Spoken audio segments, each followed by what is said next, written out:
Bismillahirrahmanirrahim. Brigadier Nasir Khatak, Principal, Cadet College, Hassan Abdal, worthy faculty members, ladies and gentlemen, and my dear boys. Assalamu alaikum and good evening. It's my profound privilege that finally I'm here in CCH.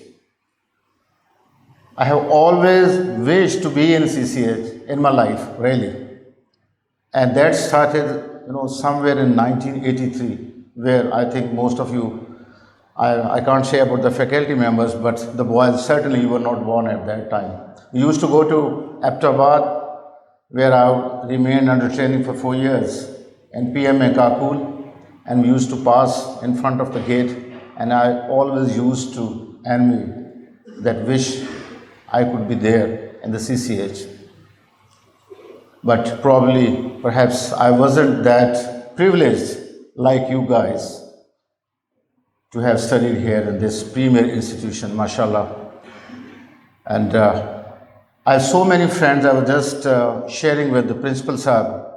I have so many friends, cousins, relatives who graduated from this college, and mashallah, they are doing marvelous jobs in their respective fields, not only in the Pakistan but outside Pakistan too. And they always, take a lot of pride mentioning that once upon a time we were in the Cadet College Hassan Abdal. And they are very proud also calling each other Abdalians. But let me tell you and share something very interesting. I am also Abdalian, but I'm not from the Cadet College Hassan Abdal. When I went to PMA and joined the Junior Cadet Battalion, the Junior Military Academy, the house that I was there for 2 years, that was Abdali Company. And we are also known as Abdalian. So you can take me, I'm one of you. Though I wasn't that privileged to have studied it, but मैं भी आपकी तरह का एक Abdalian हूँ. So we begin with that note.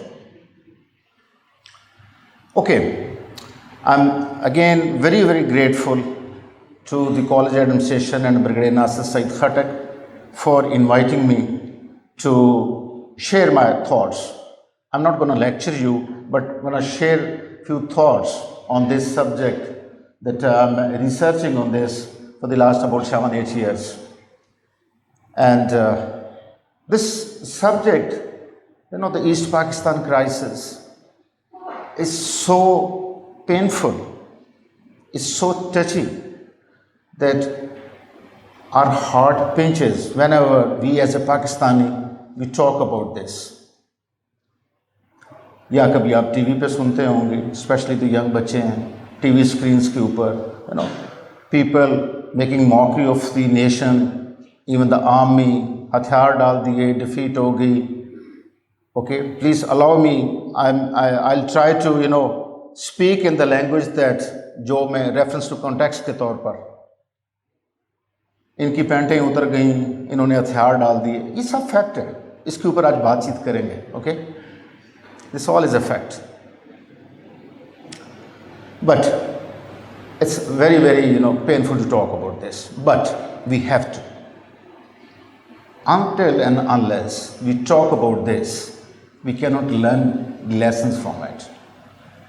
And the best way to learn the lessons from any tragedy, may it be East Pakistan crisis of 1971 or anything else, is to do some kind of a postmortem. उसके ऊपर एक academic research करें, उसकी तह तक पहुँचें. Don't believe in one narrative, in one perspective. Have your own say, have your own opinion. And you can have your own say and you can have your own opinion only if you know the subject, if you read about it. सिर्फ social media, pay TV screens, anchors, and the people like me, उनसे सुन के, you cannot have your own opinion. Okay? So this is East Pakistan 71. Myths क्या हैं और इसकी realities क्या है. I'll walk you through this. About 45 minutes or 50 minutes I'll be speaking, and then I'll invite the questions. And my request to you all, ladies and gentlemen, including the worthy faculty, is, please, that's my request. Do ask me anything related, even remotely related to the East Pakistan crisis of 1971. कोई दिमाग में या दिल में कोई चीज़ लेके नहीं जानी. You can be as blunt as you want to be. I won't mind it. Okay? This is a subject that we need to be blunt. And don't think कि एक रिटायर्ड ब्रिगेडियर साहब आपके सामने खड़े हैं तो I give you the perspective what the army thinks about it. No, I am not from ISPR. I am a researcher. I am a military history student. Okay, तो मैंने इस पे जो पढ़ा है वो बड़ा ऑनेस्टली आपके साथ शेयर करूँगा. I won't be defending anyone, may it be my mother institution. And what is my mother institution? That's the Pakistan army. Okay, I'll give you something what the research says, what the academic world believes in. Okay, so this is the sequence that I'll walk you through. East Pakistan conflict perspective, just about 7-8 minutes I'll talk about this, my own perspective on this. Role of India, then there are multiple myths of the 71 conflict. Briefly I'll talk about this. Few lessons, not that the lessons we have learned, the lessons which emerge out of this crisis. Okay, I'll talk about this, and in the end, the most exciting session of my talk, probably I have highlighted here with the yellow, you can see it, and that is the Q&A session. Believe you, when you will ask me the questions, that will be a learning point for me. I learn from your questions. Wherever I go, I request everyone, please do ask the questions. Okay, that's the two-way learning. So सोना भी नहीं है बच्चों. Okay, boys, सोना नहीं है. That's you are doing the right thing. उसको आपको नहीं मार रहे हैं, जगा के रखना है, ठीक है. And I'll be asking you the questions during my talk. And I'll ask the question from the guy who is sleeping. Okay, आप लोग भी. Thank you. Let's start.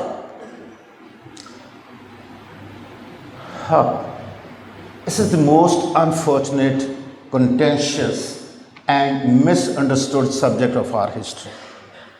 Well, there are 3 words only. Most unfortunate, contentious and misunderstood. Well, we know that it was a unfortunate, but what makes it contentious and misunderstood? These are the 2 points that I'll be talking about. Okay,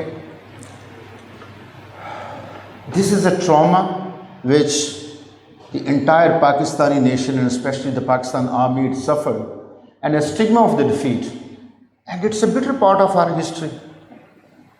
We should not deny it. We were defeated there in East Pakistan.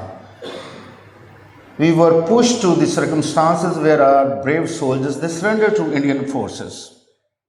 They went through the atrocities of the Indian prison camps for 2.5 years. And the whole nation, and especially the army, they suffered the stigma of the defeat. It's a fact. It's a bitter part of our history. Not the military history, gentlemen. The national history. Okay?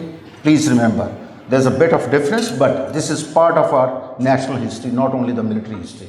So let's begin by accepting this, that this is our history. It's a bitter. Doesn't matter, we'll talk about it. Okay, the question is, did it happen overnight?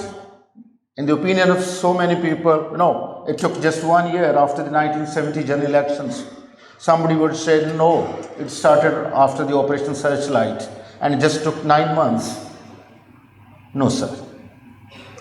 It took good 24 years to happen. It wasn't a making of 1 year or 2 years or 1 month. It took good 24 years to happen. It started right after the independence in 1947, when the political military leadership of Pakistan, coupled with the bureaucracy, it sowed the seeds of the discontent. I haven't spared anyone here. You can have a look at this collage. Military, bureaucracy, politicians, all included. A national tragedy, a national crisis. Okay, we'll talk more about this. And then The point is, should we not talk about this? Pakistan में एक ख़ास किस्म की लोग हैं, even in the academia, who would say, what's good to talk about this? Why should we be talking about this? Is there any moment of being proud of 1971 crisis? Mitti pao. Okay? People openly say mitti pao. Put it under the carpet. No. जिंदा कौमें इस तरह नहीं करते. Okay? They talk about their tragedies. They talk about their failures. Okay?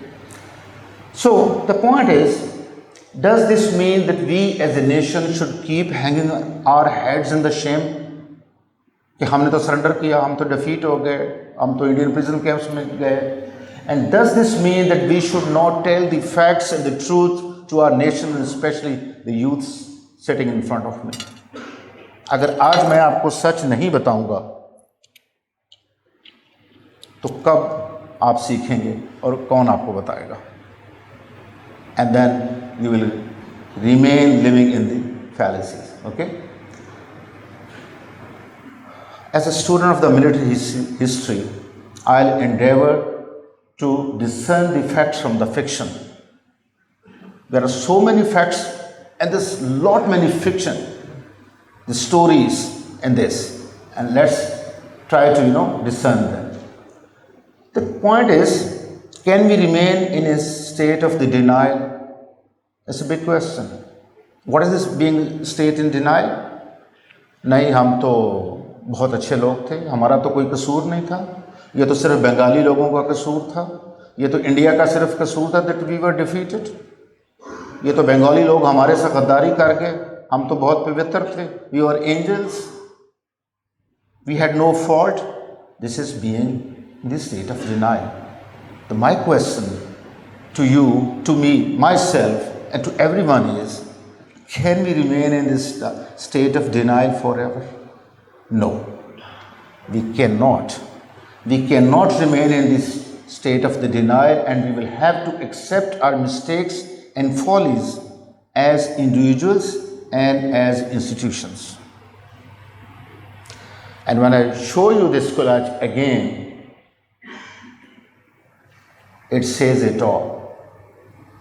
We have to accept our follies, mistakes as individuals and institutions. You know what I'm saying, okay? The point is that we will have to own up our wrongdoings, how grave and painful they may be, and we will have to analyze our past impartially, with open hearts and minds, with full sincerity of purpose. And why do we do this? Only one point. Not to blame somebody, but not to repeat those mistakes and follies and the blunders. सिर्फ ये एक point है. Okay? Overall, this was a national and the leadership failure, where so many individuals and the institutions, they attributed to it. But overall, this was a national failure. And then, please remember, ladies and gentlemen, that we have been a victim of the false propaganda and narrative. We were victim of the false narrative and the propaganda back in 1971, and we are still victim of the false narrative and the propaganda. It's easier to say like this, but what do I mean when I say that we are victim of the false narrative and the propaganda? And who is responsible for that? Is somebody else is responsible for that we are being victim of this false narrative and the propaganda? No. We are responsible ourselves. इस चीज़ की ज़िम्मेदारी हमारे ऊपर है because of this criminal silence. And what is this criminal silence? That we haven't talked about this subject in the last 55 years or so. Always we have been, mostly we have been doing that policy of मिट्टी पाओ, छुपा दो, क्यों बात करें इसके ऊपर, क्या इसमें कोई फ़ख्र की बात है बात करने की? No. इस वजह से I call it a criminal silence. Now look at the research work, the academic work done by the Pakistanis compared with the Bengalis, Indians, and even the Westerns, the Goras. How many books have been written by the Pakistanis on this subject? Only a handful. One can count it. Good books, not more than 2 or 3 dozen. Compare it with the Indians, more than 70 books. Compare it with the Bengalis, more than 200 books. Okay? Even the Westerns, the independent journalists, they have written more books, they have done more research work than us. अगर हम अपनी failure, अपनी चीज़ के बारे हम नहीं बोलेंगे, my dear boys, तो कौन दूसरा आके बोलेगा? This is our criminal silence, and this is because of this criminal silence that we are at a point where we are. Okay, then बहुत अच्छी बात कही शेक्सपियर ने about the significance of the history. He says the further backward you can look, the further backward you can look, the further forward you are likely to see. जितना पीछे दूर तक देखोगे उतना आगे दूर तक देखने की तुम्हारे में सलाहियत पैदा होगी. Hope everyone understands. But same time, history is very cruel. Okay, why it is cruel? It doesn't forgive anyone, and it repeats itself in a vicious circle for those who forget their past. ये मैं नहीं कह रहा, ये पूरी दुनिया कह चुकी. And then those who forget their history, history forgets them. And then those who deny and willfully do not learn from their history, it will repeat itself for them in even more cruel ways. The point I am trying to bring home, ladies and gentlemen, is we must study our history and we must learn from our history. Okay? Allah Ta'ala Quran Pak में फरमाते हैं, there and their stories are instructions for men induced with understanding. इससे ज़्यादा history की significance के ऊपर कोई और कमांडमेंट हो नहीं सकते. अल्लाह ताला ने खुद कुरान पाक में फरमा दिया. Now let's dive into the history. I've given you my perspective and take you to the battlefield of the East Pakistan. Now, I won't be able to explain you the battlefield of the East Pakistan, but what I'll do is give you just the feel of the adverse environment that your own national army, Pakistan Army, was fighting there. Your own country fellows, civilians, the people from the academia, engineers, doctors, so many businessmen, traders, and so many others. They were living there, and this is how they endured it. Okay? First of all, please remember, it was a 9 months long war. It wasn't a war of 3 weeks, as so many people perceive. लोगों का ख्याल है that it started on 3rd of December 1971 and ended on 16th of December 1971. No, it started with the insurgency period from 25th March to 20th November 1971, about 8.5 months. And then there was an open war against India from 21st November 1971 to 16th December 1971. And please remember this day, 21st November 1971, this was a Eid al-Fitr day, Choti Eid wala din tha, the day India crossed the international borders and entered into East Pakistan. Just remember this, 21st November, Eid al-Fitr ka day. Okay? And then this is the map.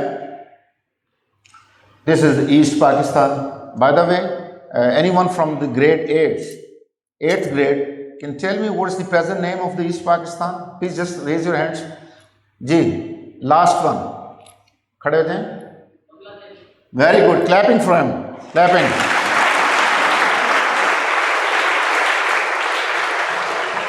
Good. Thank you. Yeah. Sorry. You need to ask a very tough question. It's just a start. Thank you. Thank you. It's just a start. Okay. I'll ask you. So the principal has allowed me to ask you tough questions. Don't sleep it out. No. I'll ask you the question. Okay. So this is what it is. India in between, this is the East Pakistan and this is the West Pakistan, and then 1600 kilometers in between hostile land.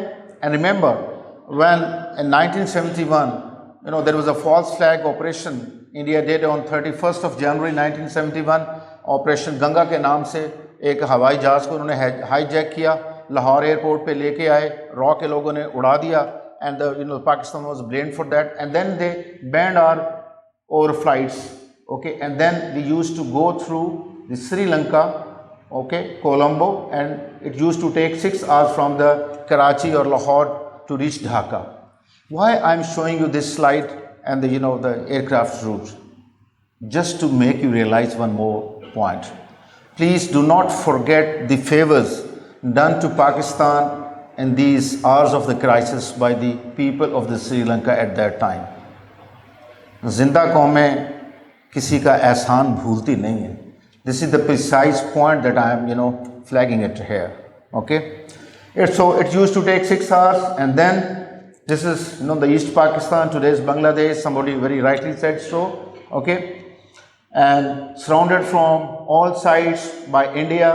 You can see India here, India, all 3 sides India, and then the Bay of Bengal again dominated by the Indian Navy. So this province of the Pakistan at that time was surrounded by India from all 4 sides. And then deployment of the Pakistani forces. I have depicted the Pakistani forces with as green soldiers. They all were deployed on the frontiers, land border. Okay, there was nothing behind. And what was behind? Mukti Bani. Just raise your hands. What do you understand by Mukti Bani? What do you know about Mukti Bani? I thought that I am asking a very tough question, but I can see so many hands raised. Good. Principal, I'm proud of it. Good. Anyone? जी last one आप बताएं. What's Mukti बानी?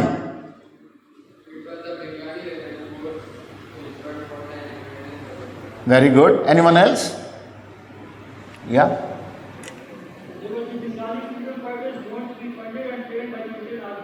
Clapping for both of them.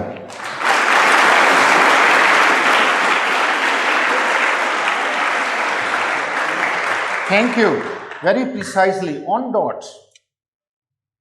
A terrorist organization, or from their perspective, the freedom fighters, trained, equipped, aided, funded by India. Principal, I won't be asking them the questions. I don't have tough questions to ask them. Okay. So this is what it is. I have been art student all my life. If they ask me any chemistry formula, what is H2O, I won't be able to reply. Okay, so on the border, the Pakistani forces, and behind is the Mukti Bahani. Okay, so this is the kind of the environment I'm trying to explain. The Pakistani army and the Pakistan armed forces, they were operating. And then what happened? India attacked from all 4 sides, and then unfortunately, and by the way, this is Pakistan Army was about 45,000. You will ask me the question, no, they were 93,000. Ask me later on during the question answer session. I'm talking about the bayonet strength, who had a gun in their hand and who were fighting the Indians and the Mukti Bani. They were about 45,000, and the Mukti Bani Indian Army 350,000.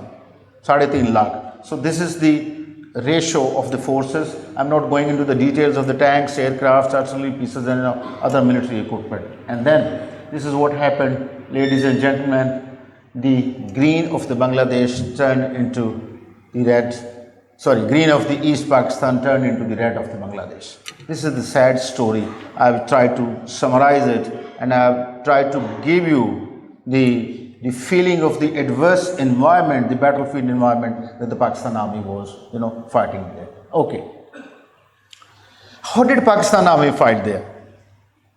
If you ask me, if you ask the Principal Saab, Adjutant Saab, or most of you, you will say, बहुत अच्छी तरीके से लड़ी, because you are a Pakistani. You will say like this, Pakistan cricket team हार भी जाती है, आप कहते हैं नहीं बहुत अच्छा खेली. Okay.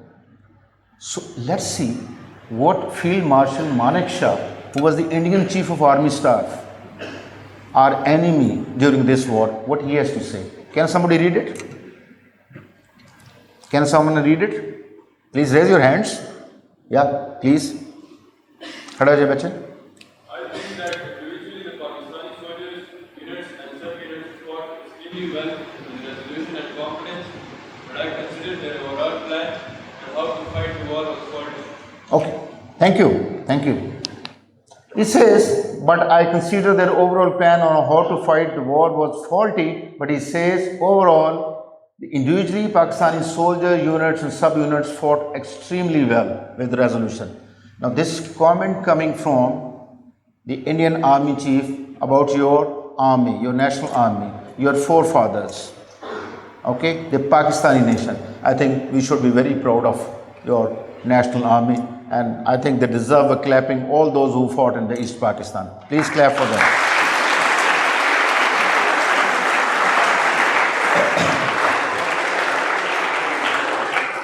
Much after his retirement, the old man, Field Marshal Manik Shah, he was interviewed by the BBC, and this is what he had to say. To what extent did you win because the Pakistan military leadership proved to be incompetent? For instance, I gather they had no fallback strategy to defend Dhaka. No, it's not true. The Pakistani army in East Pakistan fought very gallantly, but they had no charges. They were 1,000 miles away from their base. I had 8 or 9 months to make my preparations. I had a superior in almost 15 to 1. We just had no charge, but it was very gallant. So this is Field Marshal Manik Shah talking about the Pakistan army and their fighting spirit. No, General Jagjit Singh Arora, J.S. Arora, who you will often see getting surrender from the General Niazi of the East Pakistan. What he had to say? He says if General Niazi had concentrated his forces between the natural barriers of the rivers Meghna and Madhumati, they could have kept the war going for the several months. Okay, there could be policy failures, there could be tactical failures for so many reasons, for the X number of reasons, but then, no, I have another video, and by the way, these are not the ISPR made videos. ये तमाम की तमाम open sources के ऊपर पड़ी हुई हैं. You can go on the Google and find these videos. Okay. Now again a BBC video, and this video was recorded right on the day of 16 December 1971, the day Dhaka fell. Okay. And this is the interview of Colonel Pannu. Colonel Pannu was the CEO of a unit who entered Dhaka leading the Indian forces. And there he was interviewed. Let's see वो क्या कहते हैं about the Pakistan army. In the midst of all this confusion, the Indians finally arrived.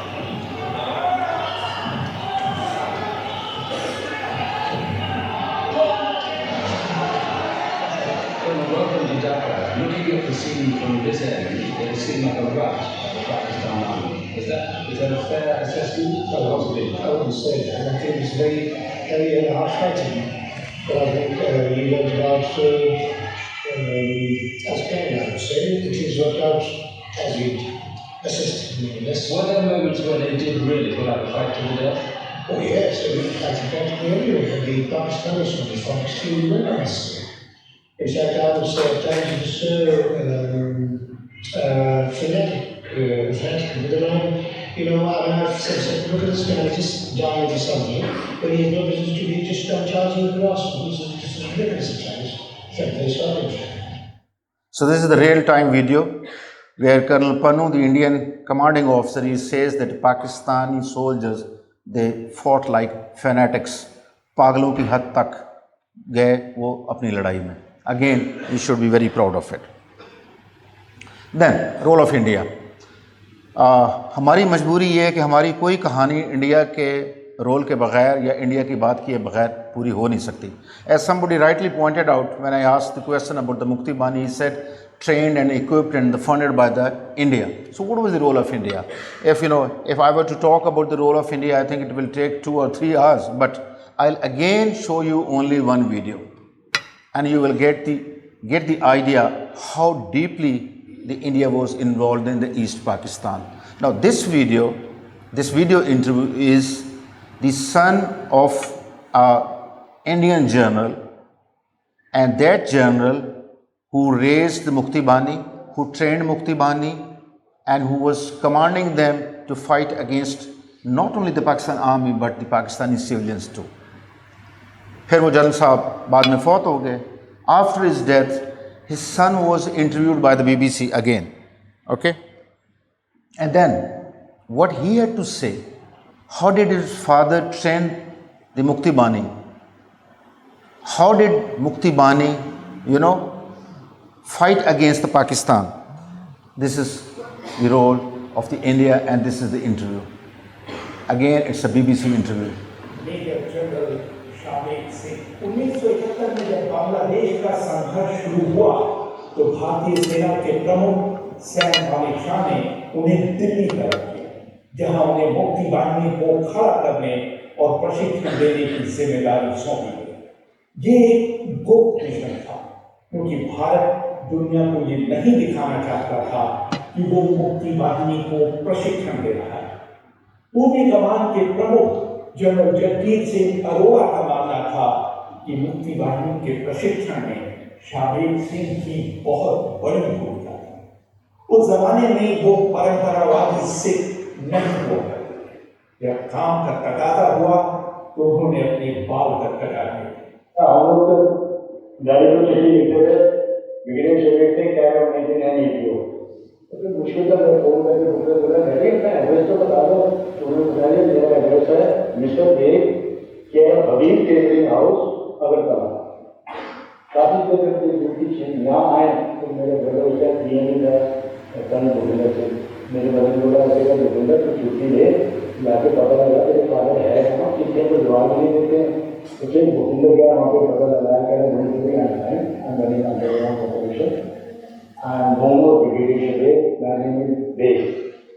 Brigadier Shafiq Singh को delta sector में मध्य और पूर्वी बांग्लादेश के इलाके में मुक्ति बाहिनी के प्रशिक्षण का इंचार्ज बनाया गया।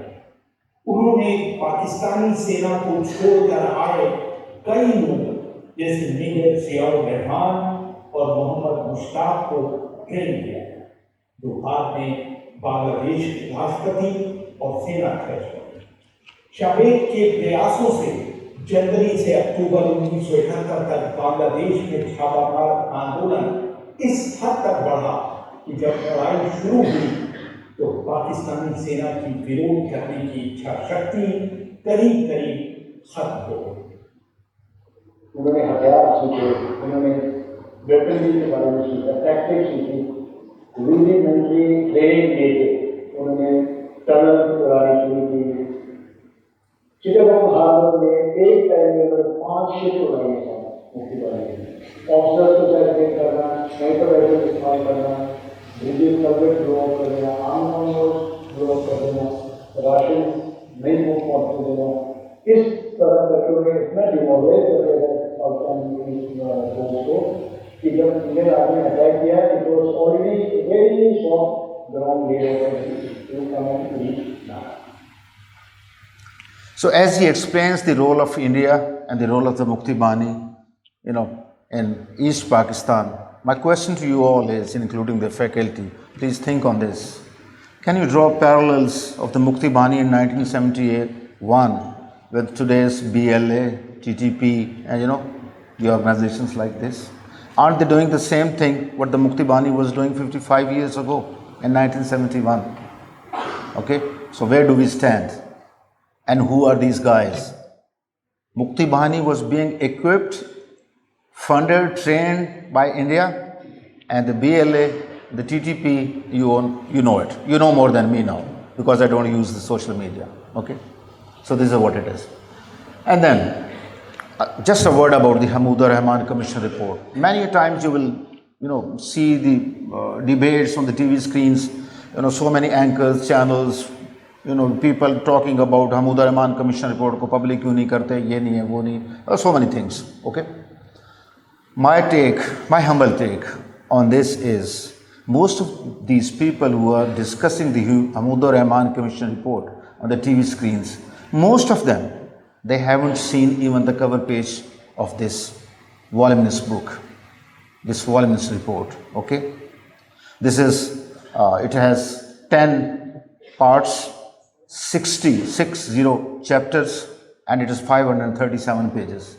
What to, talk about reading it, analyzing it, they haven't even seen the cover page of this voluminous report, okay? I'll just give you one example. In chapter 59, para number 2, this is straight copied from the Hamudur Rahman Commission report, where Hamudur Rahman says, as it appeared to us that the defeat suffered by the armed forces of Pakistan was not merely the result of the military factors alone. As a future leadership of the Pakistan, not only the Pakistan, the world future leadership, you must know it. He says it was not merely the result of the military factors alone, but had been brought about as the cumulative result of 4 factors. He has named 4 factors. What are those? Political, international, moral, and the military factors. Chapter 59, para number 2, from the Hamudur Rahman Commission report, okay, published by the Vanguard Books. I leave it here. You can ask me more questions about this. And then, few myths of the 71 war. And by the way, anyone who can explain the myth? What is a myth? Anyone? Please raise your hand. Any O level? Only one this time? Okay. Ji, please explain kare. Your good name? Which grade are you from? First year Okay. जी राफे. Sir myth जो है basically एक exaggerated story को कहते हैं. Very good. Very good. You are on dot. Thank you. There was some other guy also. जी, आप ही बताएं. What is a myth? It's basically a story that people believe in, but it might not be true. Very good. Very good. Again, clapping for both of them.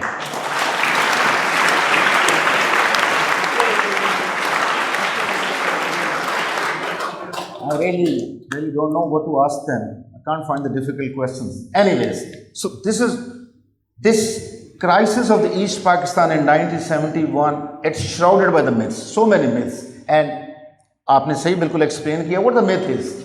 If you repeat a lie often enough, people will believe it and you will believe it, come to believe it yourself. इसको उर्दू में translate करें. मैं उर्दू में इसलिए translate करता हूँ so that it gets drilled into your brains. Okay? Urdu में कोई translate करे इसको. Anyone? हाँ yes. गैलरी से भी किसी ने हाथ खड़ा किया. जी जी please.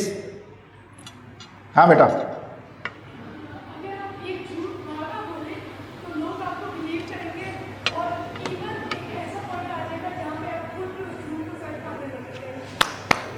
Very good. Very good. एक झूठ को इतना बोलो कि झूठ बोलने वाले को भी यकीन हो जाए कि ये सच है. So this is what the myth is. Okay. And ये मैं नहीं कह रहा, ये जोसेफ गोवेल्स ने कहा. एंड देन उसी की एक और एक्सप्लेनेशन है. He says give me the resources, I will make the people believe knows बिल्ला डेविल इज गॉड. मुझे आप रिसोर्सेज दे दें, मैं लोगों को यकीन करा दूंगा कि शैतान जो है वो खुदा है. This is what the myth is. And he said so during 1945, during the second world war in 1945-44. It held ground in 1971 and it's true even today. So this is what the myth and the power of the myth is. But talking about the myths of 71 war, Operation Searchlight, Dhaka University, briefly, talking about this, कि Pakistan Army गई Dhaka university में, they killed so many students, 300, 3000, जितने मुँह उतनी बातें. Perceived economic deprivation means हमने बंगालियों को जानबूझ के भूखा नंगा रखा, उनको लूट लिया. 3 million Bengalis were killed, okay, 200,000 women were dishonored, then 93,000 prisoners of war, deliberate killing of Hindu, killing of the Bengali intellectuals. These all are the myths. In fact, there is a long list. And these are, few of them, but this is not the time to talk about each and every myth. I'll just be very selectively and very briefly talking about one or two, okay? And the first one is the Operation Searchlight. You got a tough question now. What was the Operation Searchlight during 1971 crisis? Anyone? Operation Searchlight. Oh my God. Ji, up. Very briefly. Basically, it was an operation started by General Yahya in which we took control of the Bengali cities and banned press and other activities and basically took military control of Bengal. Okay, good. Very good. Very good. The other one? Someone else? जी खड़े बोल दें बस जल्दी से कोई बात नहीं mic के बगैर बोल दें as the other person said, after the results of the elections, the unrest in East Pakistan, to counter it, the army as well as the political leadership in West Pakistan decided to, put a ban on the newspapers as well as deploy army against the people. That's what said. Thank you, thank you, thank you. My compliment to my deepest appreciations for both of you. Principal, let me share here very honestly with the faculty, not only the principal but the faculty. Quite often I go to the different universities, private and the public universities in Pakistan. बाहर भी जाता हूँ. Many a times I have asked the same question from the MS level students in different universities, and they don't know it, really. And I'm so glad and happy the students from the Cadet College Hassan Abdal, okay, they know it. Thank you, thank you. I deeply appreciate it. So this was an army action taken against the parallel government set up by the Mukti Bani and the Sheikh Mujibur Rahman in East Pakistan. It was launched on 25th March 71. Okay, there's a myth about it. We were talking about कि जी इतने लोग मार दिए यार दिए. I had good luck to interview this gentleman. He is no more. Allah Taala इनकी मग़फ़िरत फरमाए. I interviewed him on 7th January 2019 in Rawalpindi. He was the man in charge for the Dhaka University operation on the night of 25th March 1971. Like, blunt student and the researcher, I asked him a very straight question and he gave me a very straight reply to that. And what was my question? My question was, sir, how many students did you kill on the night of 25th March 71? And his reply is with me as a amanat. You understand amanat? वो मैं उन्हीं के words में आप तक पहुंचाऊंगा what he said about this. He is no more in this world. अल्लाह उनकी मग़फ़िरत फरमाए. मैं इसमें अपनी तरफ से कुछ इसको प्लस माइनस नहीं कर सकता. Okay? What he said, quote unquote. Look, my son, I'm 91 years old. I don't know when I'm going to go to meet my Creator, and I don't know when I'm going to die. This is no time for me to claim for any tamga on my chest, for any appreciation or any certificate. What I'll tell you will be the truth and the truth alone. On that fateful night of 25th March 71, there were only 18 people killed in the exchange of the fire with the Pakistan Army in Dhaka University. Unquote. बाकी सब कहानियाँ हैं, fables हैं, मफरूज़े हैं. This is the gentleman who told me on oath. There were only 18 people. Rest, you will read so much literature about this. Go on the Wikipedia and you will find horrifying stories, and you will come to believe ये Pakistani army soldiers थे या ये कोई Mongol army के लोग थे जिन्होंने इतना ब्लड शेड किया. Okay, so this is coming from this gentleman. Now economic deprivation क्या थी कि हमने जानबूझ के बंगालीज को भूखा नंगा रखा, उनके रिसोर्सेज लूट लिए वगैरह वगैरह. Okay, I have a funny example. And what is that? This is what it is. Okay, East Pakistan, West Pakistan. A camel drinking the milk of a goat. Proportion तो नहीं बनता ना कोई. Okay, disproportionate बात है. So this is what the allegation. But whether it was a right or wrong, ये भी एक myth है. Right or wrong, you have to decide. And for that, I'll just refer you to study a research, and this is the research. East Pakistan 71, 1947 to 71. I'll send you a copy. I'll send to the principal and he will share it with you guys. And this research was carried out with one-liner question. And that was, did economic deprivation break the country? Was it the sole reason for the dismemberment of the Pakistan? Economic deprivation. This research took 1 year, and the reply was, the conclusion was, yes, there was a lot of room for the improvement of the economic situation in the East Pakistan, but certainly this was not the only reason for the dismemberment of the country. Rest you can, read it. This is available on the net also. You can, go through it. It's a very unbiased, impartial research carried out by Zini Alam, one of my assistant researchers. Okay, then 3 million Bengalis killed. सबसे बड़ा इल्ज़ाम यही लगता है. अभी भी mister डार हमारे foreign minister जब गए बांग्लादेश लास्ट मंथ, तो उन्होंने फिर कहा कि जी वो माफ़ी मांगे हैं, things like that, and they come up always with this allegation. Now I'll just explain briefly what is this allegation and what does it mean. Allegation is that the 45,000 Pakistani soldiers killed 3 million and dishonored 200,000 women 26 March to 15 December 71, which makes 265 days.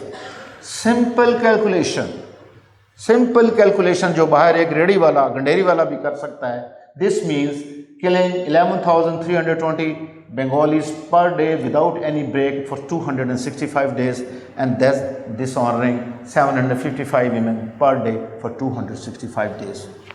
Remember, ladies and gentlemen, my dear boys, without any break for 9 months. No Juma, no Itwar, no Sunday, no weekend, no Eid, Shabrat, Ramzan, Badi Eid, Choti Eid. Were they humans? Machines thi kya ye ho? Okay?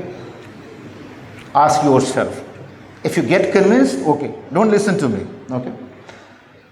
Then, I have done some stat analysis. This is my personal research which I carried out about 2 years ago. Now this has been published as well. And what is the stat analysis? As a busy slide, I'll make it very simple for you. It's the history of the conflicts over the last about 70-80 years, the world conflicts, similar conflicts, जिनको हम civil war बोलते हैं. Vietnam, Algeria, Cambodia, USSR, Afghanistan. Then total casualties suffered and annual casualty average. Simple. This divided by number of years. एक conflict कितने साल रहा, उसमें कितने लोग मर गए, डिवाइड कर दें, ये निकल आता है. Here you can see Vietnam 83,000, fairly high in USSR, Afghanistan issue 142,000, Bosnia ye, Sri Lanka 11,538. Now this is the history of the world conflicts last 70-80 years. Then what happens in case of East Pakistan?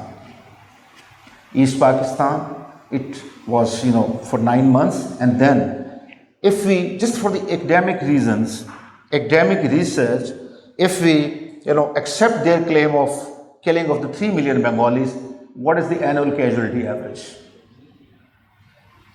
ये कितने बनते हैं? 4 million.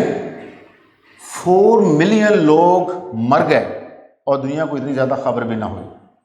4 million means कितने lakh? 40 lakh.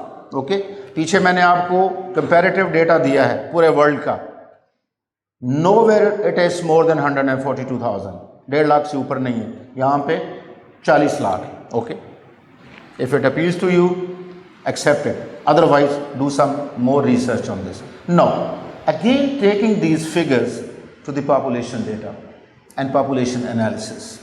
Okay, I'll show you something very interesting. Very briefly, इसको मैंने condense करके आपके लिए लेकर आया हूँ, बड़ा simplified. दुनिया में जहाँ पे भी इस तरह की सिविल वॉर होती है, वहाँ पे होता क्या है? Lot many people to get killed.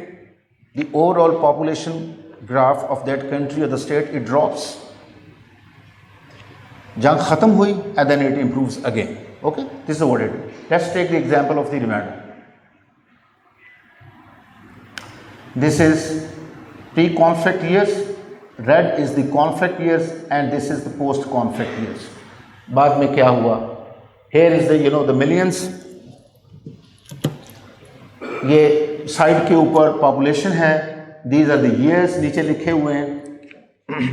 इसको ज़रा थोड़ा सा इसको ज़रा टाइट करें, देखें सेल ख़त्म हो गया. Okay, and then this is what it is in case of Rwanda. You can notice a famous dip. Okay, and then what next? Cambodia. I'll just giving you only the 3 examples. Cambodia में क्या हुआ? Similar pattern. And by the way, these figures मैंने authority साथ लिखी हुई है, quote की है. These are not the Pakistani stats, the Pakistani data or the South Asian data. This is the World Bank data available on the net. इस data को मैंने यूज़ किया है एंड कुछ और चीज़ों के साथ है ये रिसर्च किया. Okay, this is the Cambodia. And then Bosnia में क्या हुआ? Similar pattern. ओके, कि जहाँ पे भी जंग के दिनों में आबादी बहुत लोग मरना शुरू हो जाते हैं. And remember the slide that I showed you, इतने लोग नहीं मरे थे लेकिन even then overall population graph इस तरह आ गया. And these are the, by the way, these are the computer generated graphs. मैं तो हाथ से बना भी नहीं सकता. Okay, then what happened in case of east Pakistan, today's Bangladesh? Very interesting ladies and gentleman, very interesting. Where is that dip that you noticed in case of Rwanda, Bosnia and Cambodia? Can you see a dip here? No. So वो 40 लाख या 4 million लोग या 3 million लोग अगर मर गए थे तो ओवरऑल पॉपुलेशन ग्राफ जो है वो नीचे क्यों नहीं गया? This is my question. This is a research question. Okay, I leave it to you to form your own opinion and judgment. And by the way, I presented this research in many think tanks and the universities in USA. And there my audience were not the Pakistanis. They were of course the Americans, Bengalis and the Indians. I gave them my email and my WhatsApp number 2 years ago and requested them, if you find it wrong, inaccurate, please get back to me. Alhamdulillah, 2 साल हो गए किसी ने मुझे ये कहा नहीं अभी तक कि ये गलत है. So this is what the reality is. We are talking about the myths. Okay? And then 3 million killing, how the world-renowned scholars they view it. So many, perspectives on this, but I'll just show you 1 or 2, and that too by the Bengalis. This book, Behind the Myth of 3 Millions. This has been written by a Bangladeshi former history professor of Dhaka University, Dr. Abdul Moimin Chaudhry, still alive, living in London, though in a bad shape. This is the book. It's available on the net. One-liner conclusion. He says it's rubbish, pack of lies, that 3 million people were killed. And then another one, Dead Reckoning. Okay? Thank you. Written by Sarmila Bose. And Sarmila Bose कौन है? A Bengali, Hindu and an Indian scholar, Harvard graduate, former Oxford University professor. What she says about this book. कभी मिले तो इसको पढ़िए. It's available on the net. And she also says it's a pack of lies. Okay? I'm running short of the time. About last 8 minutes, 8 or 9 minutes. I would like to talk about the dualism of Sheikh Mujib. मैं क्यों आपको ये चीज़ बता रहा हूँ? पिछले साल मैंने देखा तो शेख मुजीबर रहमान को बड़ा हीरो बना के पाकिस्तानी मीडिया पे भी पेश किया जा रहा था कि वो बहुत मुहब्ब वतन थे. वो तो he didn't want to break the country. He was in favor of the united Pakistan. But true, he was a Muslim League worker. He worked tirelessly during 1947 referendum in Assam and East Pakistan at that time. He was a Muslim leaguer initially, but then he turned himself against the Pakistan. Whatever the reasons, we can debate. क्या महरूमियाँ थीं, क्या उनकी बात नहीं मानी गई, वो भी बिल्कुल सच है. लेकिन जो लोगों ने उनका एक इमेज बनाया है उसके बारे I want to quote something from the Indian books. Okay, not the Pakistani books, not from my own work. ये एक इंडियन जर्नलिस्ट हैं, author and expert on the north eastern Indian states. और ये क्या कहते हैं इसके बारे? सी, he says on page 14, in early 60s, Indian intelligence had a direct link with Mujib through his close associate Chatran Suta, who had been sheltered in Calcutta. This is what he writes on page 14. He's very acclaimed author in India. Okay. Then another book. What he writes, and by the way, ये उनके पुराने एक federal secretary हैं, again a very renowned Indian officer जिन्होंने ये book लिखी है, and he was a close friend of the Sheikh Mujib. He writes on page 15, Sheikh Mujib sent a top secret letter to Indian Prime Minister Nehru through me on 25th December 1962. By the way, that was a Christmas night, requesting for India's support, logistic material support for liberation of Bangladesh. And then he writes on next page, same book, he, referring to Sheikh Mujib, crossed the borders to Agartala in utmost secrecy and had a few meetings with Agartala Chief Minister Sachin Singh. This is about the Sheikh Mujibur Rahman. The reality is, the point here is, please note it down. What is the date? What is the date? 25th December 1962. Pakistan kab toota bacho? So this is what he is referring to 9 or 10 years before the dismemberment of Pakistan. Pakistan तो बाद में जाके 71 में टूटा. ये उससे 10 साल पहले शेख साहब जो हैं, he was writing direct letters, secret letters to Indian Prime Minister asking for their help. So this is what the reality is. Okay, the real genocide. अगर बंगाली इतने नहीं मरे, जो कि मैंने आपको कहा मरे ज़रूर, लेकिन इतने नहीं मरे जितने क्लेम किए जाते हैं, लेकिन ब्लडशेड तो वहाँ पे बहुत हुआ. किन का हुआ? And that we, from the Pakistani perspective, we call it the real genocide. वो किन का हुआ? The massacre of Biharis, even the loyal Bengalis and the West Pakistani who were serving there. Exclude the military for a moment. I'm talking about the civilians. Those teachers, people from the academia, doctors, engineers, professionals, paramedics और बाकी सारे लोग. Railway में बहुत ज़्यादा था. TNT एक department होता था, उसके अंदर बहुत ज़्यादा था. This is what it is. And you know, एक सर को काट के तो just like the Taliban style, this is back in 71. He is a Pakistani deputy commissioner. मुक्ति बानी ने उसके साथ क्या किया? Okay. Then this is Dhaka, 19 December 71. They are bayoneting the Biharis, the supporters of the Pakistani, bayoneting them and killing them. And this was, published in so many magazines, the Times, and other world-renowned magazines. This is 19 December 71 picture. The guy is Tiger Siddiqui, and this is 25th July 23. The same guy standing with Madam Hasina Wajid. He's gone old, bearded guy. Okay, these all pictures. Do research on this. The killing of the Biharis, the Punjabis, the Pakhtuns, the East Pakistani at the hands of the Mukti Bani. My second book, which is just published, The Price of Patriotism, is all about this, the killings. And sometime, inshallah, it will be on the net. Then you can, I'll send a copy it. In fact, I had to bring these books for the college library, but I forgot it in Pindi. I'll send it. Then, West Pakistani killings by the Mukti Bani.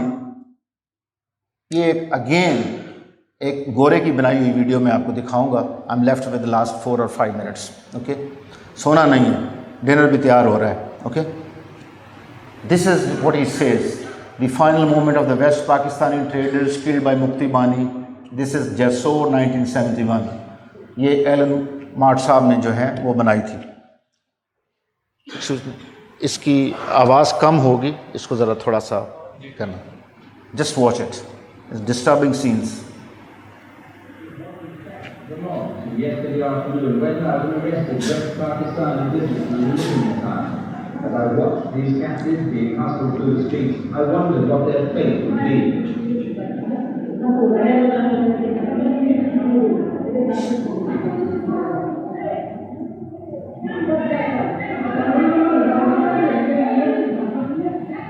The judgment was not to come from the official authorities.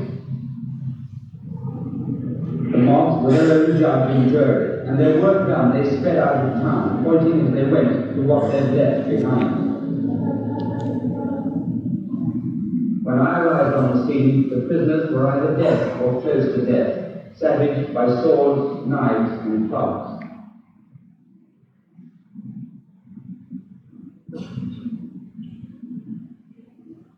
Horrific though this scene is, it could well be repeated across East Pakistan if the fighting drags on.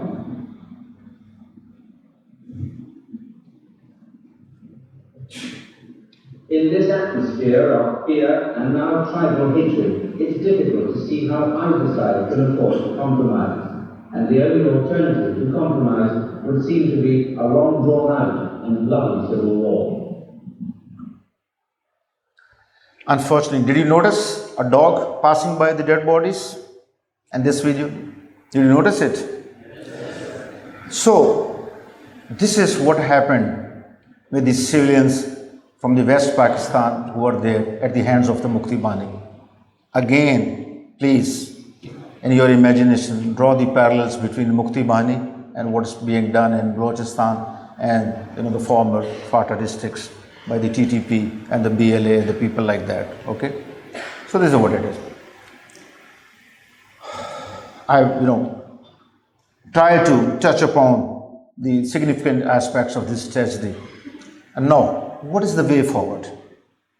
क्या हम यही बात करते रहेंगे कि हमने उनको नहीं मारा, उन्होंने हमें मारा, India was responsible, Bengalis were responsible, या हमारी भी गलतियां थी?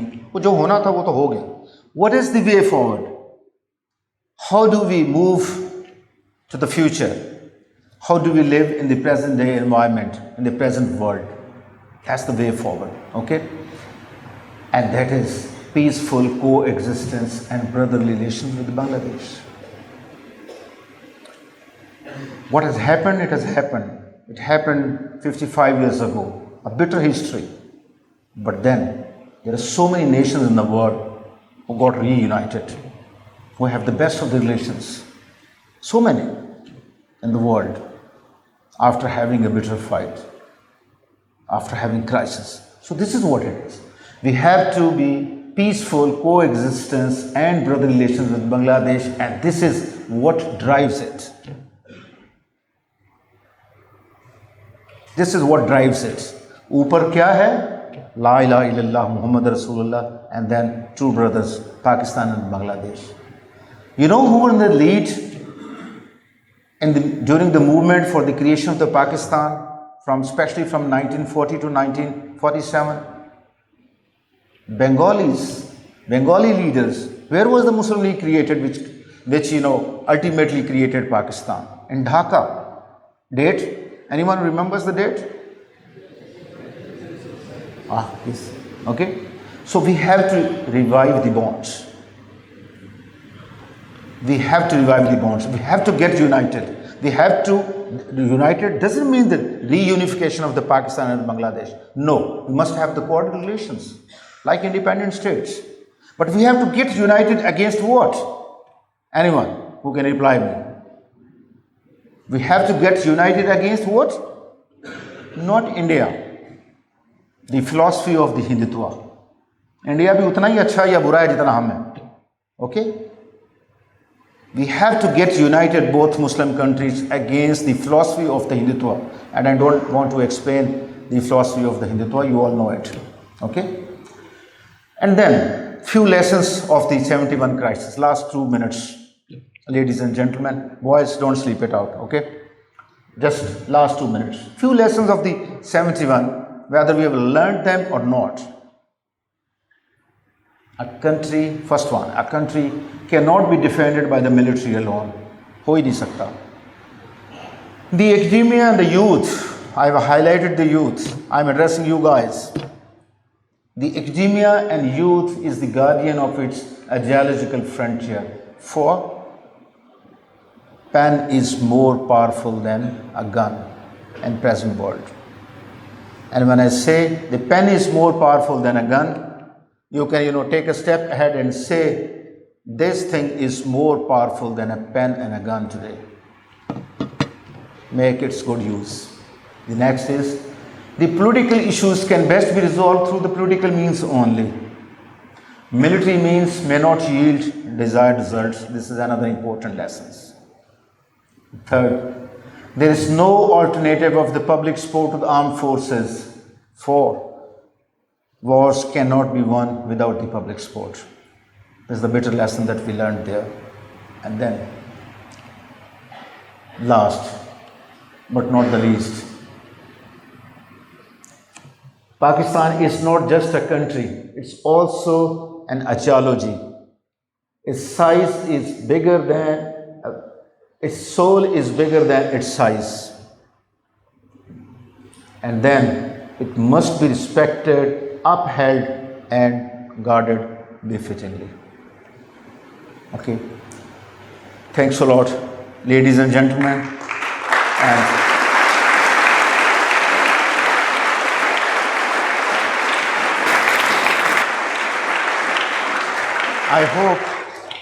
I hope that I have done some justice to the topic, the very sensitive topic, which it truly deserves. Now I'm open for the question and answer session. And just shoot, and the protocol for the asking the question is just raise your hands. I'll nominate someone. Just please let me know your name, your class, and then ask the question. Ek minute. I'm so happy and glad to see so many hands. Please be very brief when you ask the questions. Reason, I want to give maximum chance to everyone who wants to ask the question. And then one question at a time. And my respected faculty is also welcome to ask if you wish so. Okay, I'll start from the gallery. Anyone, backbencher like me? Any backbencher, please raise your hands. Ji, only one. No, I'll expect more hands. जी ये जरा इनको mic दे दे ताकि नीचे वाले भी सुन सकें. ऊपर है mic? Call out your name and your Brig and your class. ऊंचा थोड़ा. My name is Abdullah and I'm an advocate. My question is, what was the hidden motive behind spreading the myths? Behind? Spreading the myths. Behind spreading the myth. Sorry? Behind spreading these myths. Okay ठीक. Thank you. Sorry, थोड़ा मैं चूँकि mic के शायद ज़्यादा नज़दीक हो तो okay. Yes, good question. Spreading the myth is to get the public support. And these myths were not spread after the war. Most of them were spread during the war, before the war in fact. Like the killing of the Dhaka University students, just to gain the international support, just to gain the Bengali support, and to turn the people against the army of the Pakistan and the Pakistan itself. That was the sole purpose at that time. उसके बाद तो सारी उम्र चलता रहता है ना. Discredit वो आज तक भी करते हैं. हसीना वाजिद के पास मोदी साहब आए गए थे because of the time. I didn't show you that video. And back in 2021, Modi visited Dhaka and Hasina Wajid said so, हमारे 3 million लोग मार दिए गए. She went to the United Nations General Assembly, addressed there, she said 3 million Bengalis were killed. Okay, so it is basically media propaganda to get the support to isolate the Pakistan. This is and then long list. Anyone else from the gallery side? Ji, aap.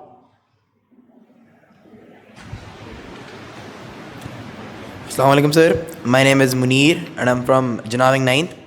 Sir, my question is that did any Pakistani leader or a group have a role in this crisis? West Pakistani. Very good question. Just clapping for him.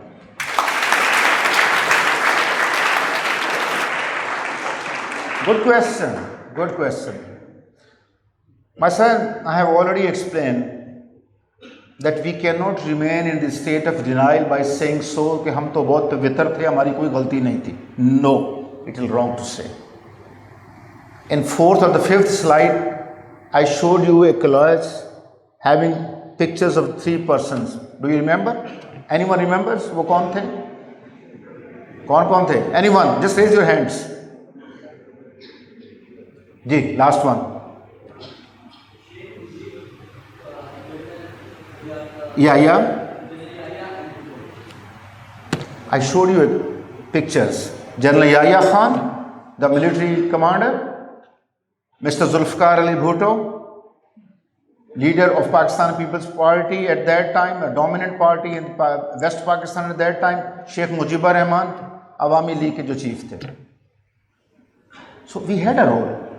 The military had a role. The politicians had a role. And as I explained already, it was a national failure, where so many individuals and institutions they attributed towards it. Okay.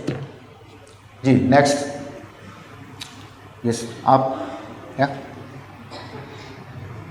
Assalamualaikum sir, I am Mohammed Sharif Said from Liaquat 9th first year. Sir, my question is that both sides of Pakistani nation gained independence at the same time as a single nation, and we have been living together for multiple centuries in the subcontinent. Sir, my question is that after the independence of Bangladesh or separation of Pakistan, what did we to reunite both nations as a single nation in a single country? And what was the progress of that? And why did we fail? As we have multiple examples of nations which reunited. Thank you. Thank you. Yeah. Basically, you want to ask me the summary of that 24 years of the United Pakistan. Okay. How did the mistrust start? The mistrust between both the wings of the Pakistan at that time, East and the West wing, it started because on the issue of the political autonomy, the East Pakistan, they wanted to have their say, and they were justified in demanding so, but they were not given that. Fast forward to 1970 elections, 9 December 1970. Awami League got, it won 162 seats, 160 out of 162 in East Pakistan. People's Party at that time scored 81 seats in the West Pakistan.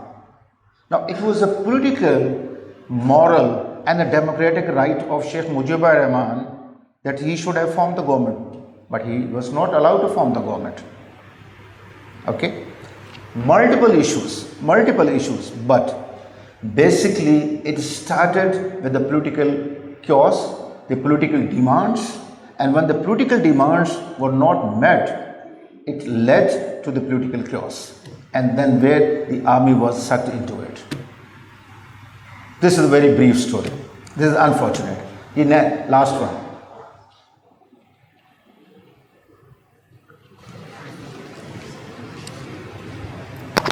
Assalam sir, my name is Mohammed Momin Yasir.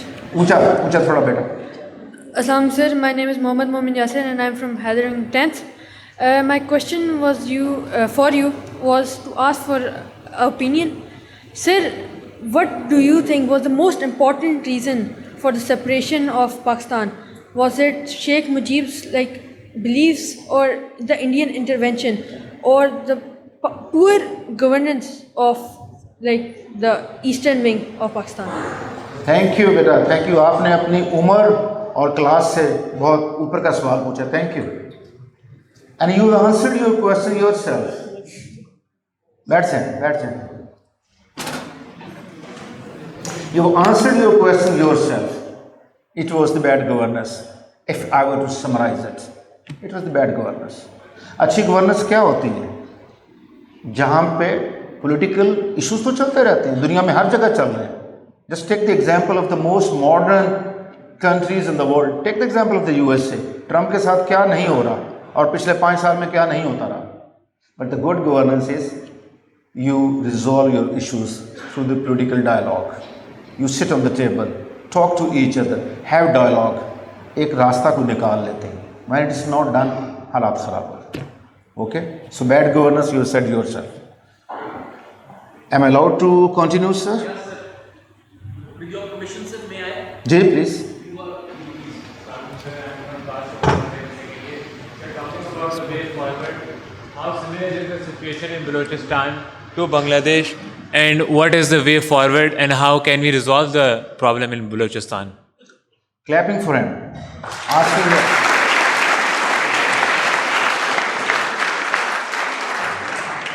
Asking a very pertinent, asking a very pertinent and chupta hua question. Okay. During my talk, twice or thrice, I indicated to you that you can draw the parallels between the situation in East Pakistan in 1971 and the present day environment, especially in Balochistan and the Fata regionn. And what is the way forward? Yes. पहले तो एक चीज़ समझ लें, my dear boys and ladies and gentlemen, my humble opinion. To talk about one's own rights, whether they're the political rights or the economic rights or the societal rights, is not at all bad. It's not at all bad to give you a crude example, वो कहते हैं घर में जब तक बच्चा रोए ना तो उसको माँ भी दूध नहीं देती, ऐसा ही है। Okay, so it's not bad to talk about your own rights, but ये बैड कब हो जाता है, बन जाता है, when it is transformed from a demand to the worst situation, when you take up arms. You take up arms against your own government, your own country, your own nation, your own home. धरती माता के खिलाफ जब आप weapon उठाते हैं उस वक्त ये काम ख़राब होता है।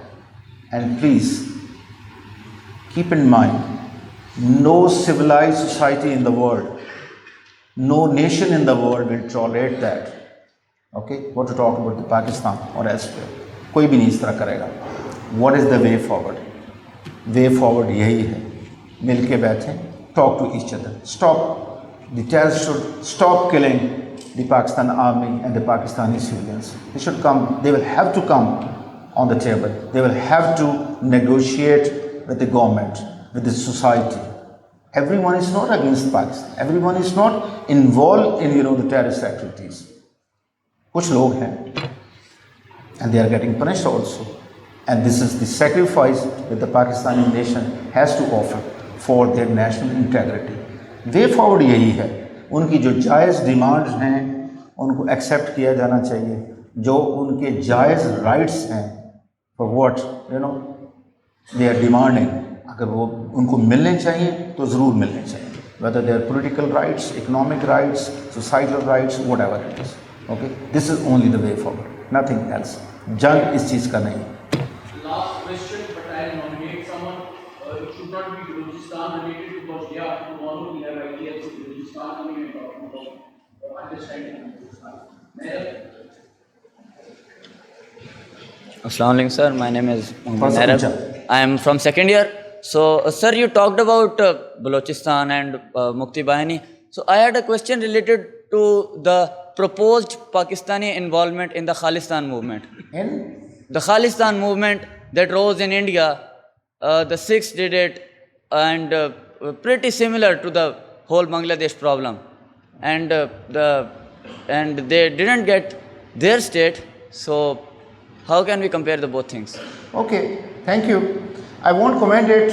The Pakistani involvement in the Khalistan, and should it be or should it not be, because it's not my subject. I don't have any research on this, but what I know generally about the Khalistan movement is that the Sikh people, they are raising their voice for their independence, for their rights for so many years now. And I think the Indian government is in problem, not only for the Khalistan, but on the Seven Sister States also, the far east side of the India also, they are into the problem. And India is a big country. There are dissenting political voices, there are riots, there are so many other problems, and I think if they are involved in the Balochistan and in Pakistan, they are repaying in the same coin there in their own country. This is what I think. Thank you, sir.